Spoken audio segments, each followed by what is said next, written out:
டக்குன்னு மனுஷன் இறந்தது கூட என்னால் போக முடியல அப்படின்னாரு.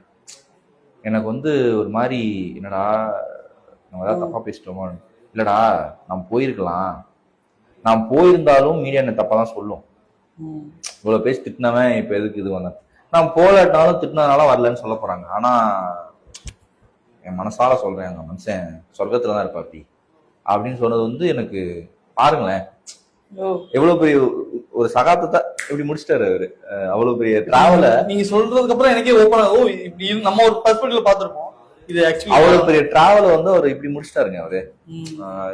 இதை நான் சொல்லணும்னு தான் சொல்றேன்.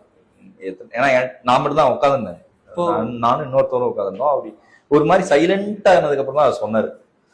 எல்லாருக்குமே இருக்கும்ல, ஏன்னா என்னதான் நண்பன் இல்லையா, அதனால அது இருந்தது. ஸோ நிறைய அவரோட இன்னும் நிறைய பேசிட்டே போகலாம். நிறைய காமெடி சொன்னாரு, நிறைய எக்ஸ்பீரியன்ஸ், ரொம்ப ஜாலியா இருந்துச்சு. தன்னோட மகன் மாதிரியே ட்ரீட் பண்ணிக்கிட்டாரு. ஓகே, அதனால வண்டர்ஃபுல் டே இட் வாஸ். நான் நிறைய இமேஜஸ் எடுத்தேன். இந்த இமேஜ் நான் ரொம்ப ஹாப்பியா ஃபீல் பண்றேன். இந்த ஒரு விஷயம் வெளியே வந்து ஆமா ஆமா, நானும் ரொம்ப ஹாப்பியா ஃபீல் பண்றேன்.